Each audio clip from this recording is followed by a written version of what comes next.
Hi from Rio Social. I'm Dale Curran with the United Nations Foundation, and joining me today, oh my goodness, it's Helen Clark, the head of UNDP. Thanks for joining me. Thank you.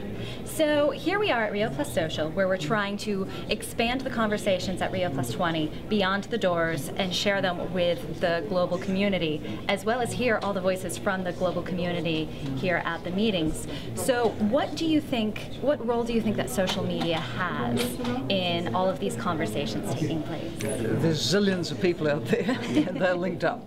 There's so many.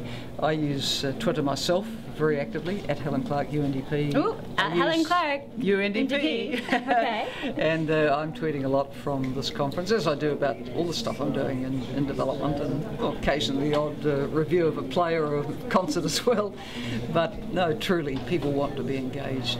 It's very interactive, and I think that it's so important that the voices from the community, the voices from the grassroots, the voices from the flax roots, as we would say in New Zealand, are heard, and they can be through social media. Okay. And 20 years ago, we were here in Brazil for the Earth Summit.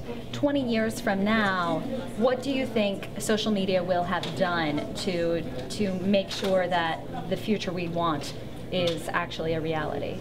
Well, I hope that social media will be part of spreading the word that we can't go on the way we are. And for those of us who have come from Western societies, we have to get our carbon footprint down. We have to live more responsibly. Absolutely. That is a very clear message. No point lecturing other people if we don't get our house in order.